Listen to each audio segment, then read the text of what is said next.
Naante gammadanitu Sa'iidoon qabee hudhee maaltaatuma dullaadhaan tumeerate intalitti san intala mucaa caaltuu fuute sana.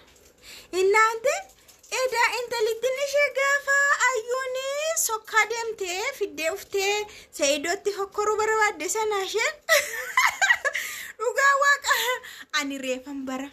Isin garuu beektu kanafa maanatti himtan isin garuu hin danda'amtan ishi waan akkasii fayyo waan akkasittani komantiidhaan naan barreessitani kana dura gaaf tokko viidiyoo isheetti hojjedheera viidiyoo irratti hojjedheera miti laata maan talla akkasii jedhe intalla si oli namatti cirriif kattu kun akkamii kan jaarsa namarraa fudhatteera kan nama doorsistu kan nama arrabsitu irratti hojjedheen ture isin aadaa ishee gaafa ayyuun sokkaa deemte ayyuun qabattoodhaan tumamtee sokkaa deemtee achi isheen faana dhuftee gaamma ofiishiitti mataan qabdu mataan qabneen kuni Sa'iidoorti roorrisuufte kaballaadhaan ishees xafaxafee ari edaa isheen duruma wanti wayitiin talittiin duruma sina siraata dhabdu wayitii duruma talittiin ay maal jedheen ishee arrabsaa jechaan dhabe hangaruu jecha namaan jechuu baay'ee afaan kokkee bayee naman arrabsu jechi kana nama zeedhan jechuu hin danda'u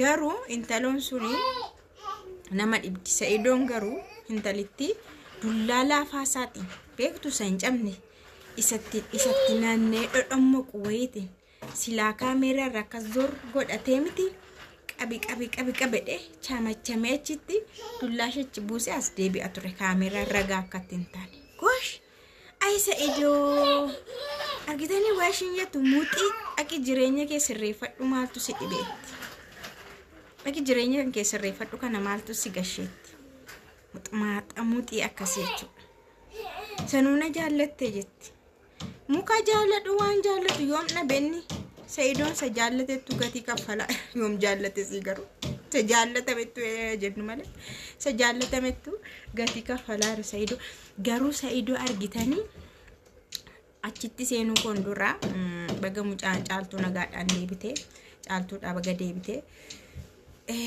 baay'ee namatti tola amma Sa'iidoo galateeffannaa dhugaa waan baay'ee waan bareedaa hojjete caaltuu gowwaa wayiti Humata tarkaanfii fudhachuu hin dandeessu mucaa kan fakkaatu jalaa fuudhame namni jedhe karaarallee iyyaa deemuu qaba malee cal jettee dhiiste haasaa bichaa haasofte yoo jabaatan malee furmaan hin argamu amma ni miidhamee keetuun asumaan mana kana keessa rurruuqame eenyuun na dhagaa garuu jedhee tonni kana iyyaa kana hunda ishee gibbii kanan gadi yaasaa jechuudha seerannaadha innaa jaarsi ishiillee jaarsi caaltuullee akkuma caaltuutti mucaa kan fakkaatu fuudhee masaanutti gadhiisee deema Sa'iidoon karaa kana akkasin godhu ijoollee isaa fuudhee ayyuu bira hin geessu yoomillee kanan godhu isheen kun immoo ati dhaqi jireenya kee sirreeffadhu namaan jetti Sa'iidoon garuu laal yeroo baay'ee jechuudha namni kan namaa hojjetu kan isaa waliin qixxaatuuf yeroo baay'ee ilaala nama jireenya namaatiif dhama'u nama jireenya namaa sirreessuuf olii gadi deemu kan isaan sirratuuf akkasuma dhaqa biyya lafaa jechuudha ammallee Sa'iidoon gatii kan kaffalee ayyuu du'arraa oolchuuf tokko lammata immoo dubbiin isatti dhufeenni Yaman deeme kuni baay'ee dubbannu amma viidiyoon kun viidiyoo dura waraabamedha viidiyoo isaan kun waraabanii isaan bira ture idiitu gochuudha waan tokko gochuudha isaan bira ture malee viidiyoo dhaamti Sa'iidoo Yaman jira Sa'iidoo Yamanii asin deebine ageessanitti miti kaleessayyuu mana hawwaatti argitanii turtan viidiyoo YouTube hawwaa irratti viidiyoon kun garuu kan dura waraabame haa ta'u malee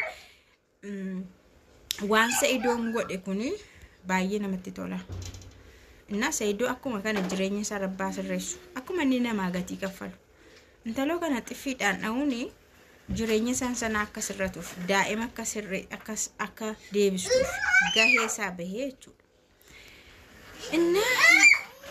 kanaafuu Sa'iidoodhaa bakka du'aayii godhaa fi tsalootii goonaaf maaliif beektu yeroo baay'ee nama waan gaarii hojjetu kan isaa gaariin ta'u biyyi lafaa kun immoo nyuuf taatiseetan jejal'aa nama muru xonqaayii hamaa dabaa sanama ajjeesu biyyi lafaa warra akkasiitti algaa siree basiree siree irraa gara sireetti dadhu garuu nama yaadu jireenya namaatiif yaadu jireenya namaa sirreessuu hin ta'u yoo malee namni gaarii yaadu kan isa gaariin ta'uuna Saidoodhaa du'aa godhaa daraa keessanii hundi keessanuu dhugumatti akka jireenyi isaallee sirratu intaloon muuxiin kunillee ashmuriidhaan akka isheen tarrabsite as keessatti argitaniittu dhaqii jireenya kee sirreessi maal fuuta asii jetteeni inni jireenya isaa sirreessuudhaaf illee waan tokko waan hambifateen qabu. Jireenya isaa sirreeffachuu waan hambifate tokko qaba. Birrii isaa hambifateera, yeroo isaa hambifateera. Egaa musiibaan yeroo tokko namuma kamittuun dhufti deemte manatti si dhufti musiibaan jechuudha. Jireenya kee keessatti waan si mudatu ati jaallattee ofittiin harkistu. Saidoon jaallattee ofittiin finnee barbaadee miti waraqata ergatee miti jaarsa ergatee miti. Itti dhufe bakka. Itti ergaa wayi itti ergame amma yoonaa irra jira. Kanaaf namni tokko immoo waan jedhee qalbii si cabsu hin dhabamu. Dhugaa Saidoon kanatti kan inni kabale kan inni qabee tumeessa ishee moxammoxamtee asee garuu maal qixxuma arra isa caala maal dubartiin kana arrabsitu garuu arraba dheerattus ida akkasii nama taazabsiisa arraba dheeratanii nama arrabsu yoona hangafa isheeti dhiira kan balleessiterra kan moxammoxamtu ati dhadhaana dibaartaa jette. Garuu walumaa galattu amma kana godhellee baga mucaashii fuudhee fi wanti guddaan mucaan ishee argamuudha.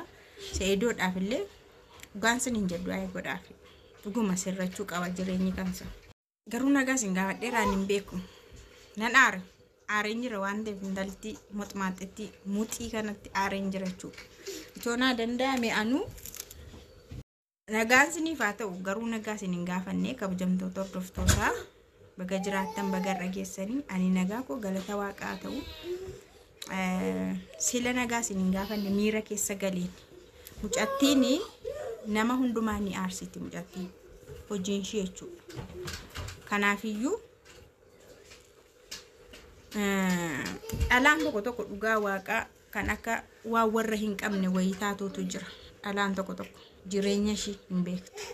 Ani dhalaadhuma dhalaa jaarsa qabutti dhalaama jaarsa namaatti dhuftee laxxafamtu dhalaan bara kanaamoo ija re'ee nyaattee dhufte. Ija makkan sanuu akka waan gaarii hojjetanii dhufanii yeroo miidiyaa ija guutanii haasa'anu. Jaarsa namaa faana massakamanii. Dhiirri rakkoo hin qabu baay'ee dhiiratti koo hin murtaa'u garuu dubartii akka ishee irratti deemattee achi ufteen na afaan bantu. Bulluqa dambisanitti naquudha. Dhalaa akkasiimu bulluqa luqqisanii lafa ishee kaa'u. Adabatteen teessu taanaa jechuudha. Dhalaa warra akka kana tattaatu. Dhalaama jaarsa namaatti rarraatu amma nutu waliigalee likkiitti galcha. Nutu waliigalee likkiitti dhalaa warra akkanaa warra dhufanii jaartiif jaarsa addaan baasuu ijoolleef abbaa haadha addaan baasuuf deeman nutu waliigalee likkiitti galcha jechuudha. Dhuguma siniin jedha. Agiteessina siraataan teessee mana warra ishee jaarsa barbaadattee haa heerumtu. Kalas yoo dhabdee immoo carraa isheetti dantaa isheetti maal godhure?